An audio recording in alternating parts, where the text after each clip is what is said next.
Casablanca, 5 novembre 2024. Nous sommes dans un grand hôtel de la capitale économique qui accueille en cette journée la première édition du Business Forum Zlekaf Morocco.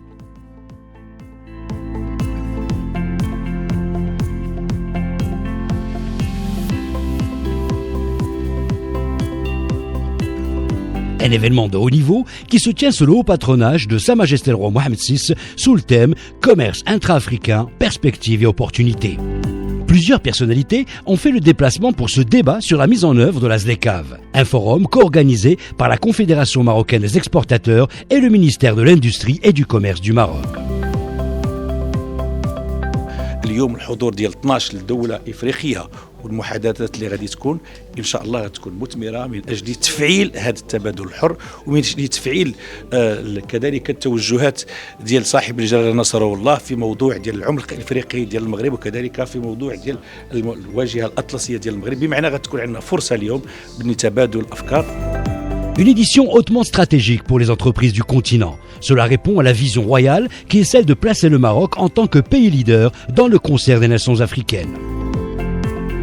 Le secrétaire de la Zlekaf a compris notre ferveur pour renouer avec toute l'Afrique et essayer de travailler surtout dans le cadre de la Zlekaf, mais win-win.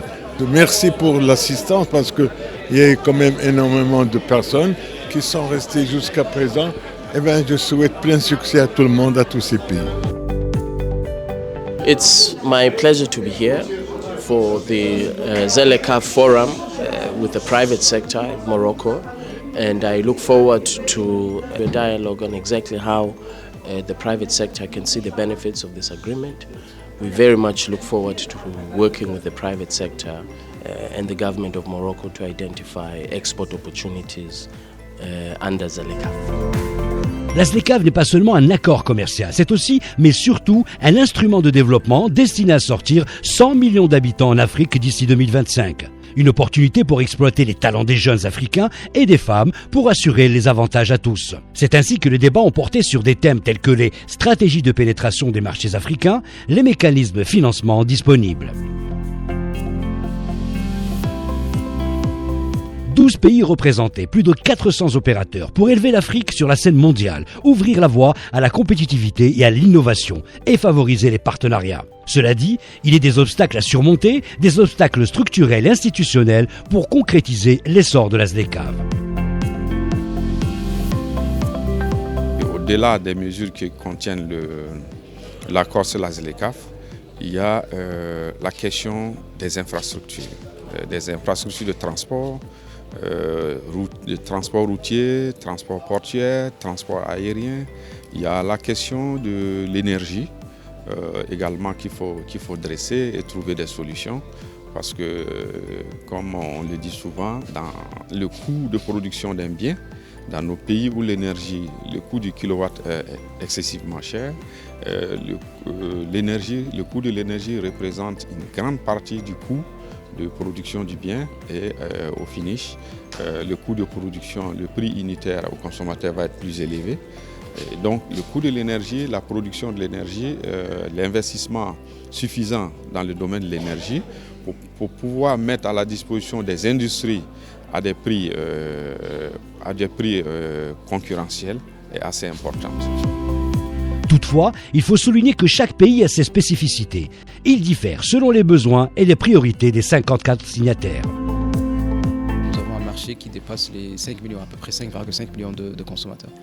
Donc l'idée de la Zlekaf va permettre aux producteurs mauritaniens de rallonger en fait ce marché de consommation à un marché de 1,2 milliard de consommateurs au lieu de 5 millions. Donc ça c'est quelque chose d'extrêmement important. Ça c'est la première des choses. La deuxième des choses également qu'il faut mettre en évidence, c'est que ça va systématiquement permettre une réduction des prix.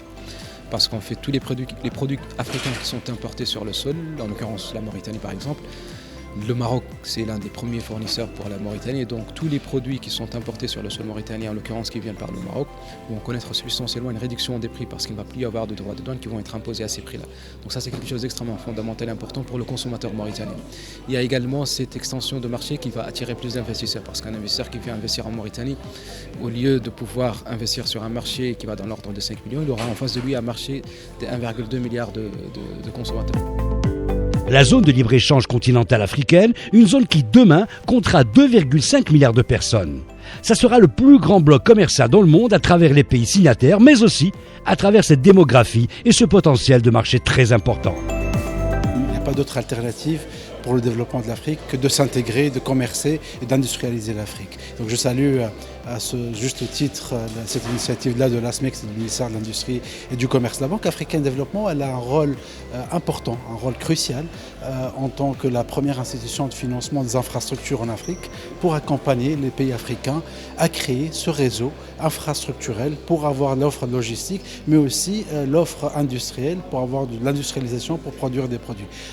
Aujourd'hui et sur les 10 dernières années, on a financé près de 44 milliards de dollars d'infrastructures pour connecter les pays entre eux, pour connecter l'Afrique avec le reste du monde, pour qu'on puisse concrétiser cette promesse-là de la zone de libre-échange continentale. Mais au-delà de l'aspect investissement des infrastructures, nous travaillons aussi sur la partie soft, qui est le financement du commerce. Donc on travaille avec les plus grandes banques du continent, en particulier au Maroc, pour aider les autres banques plus petites, des pays qui connaissent des difficultés, à continuer à financer des activités du commerce. 7 milliards de dollars de financement du commerce ont été faits sur les dernières années, dont entre 15 et 20% du financement intra-africain. ZLECAf 2024, une première édition qui contribue fortement au renforcement de la place du Maroc en tant que hub stratégique commercial pour le continent. Soutenir la coopération sud-sud dans un esprit win-win, un objectif primordial pour un développement inclusif et durable du continent. En tant que vice-présidente de la SMEX chargée du continent africain, je suis vraiment heureuse d'avoir, je pense, réussi à cette première édition grâce à un effort général des équipes mixtes entre le ministère et la SMEX, grâce au professionnalisme également de l'agence organisatrice. C'est 6 mois de travail et nous avons été honorés par le patronage royal.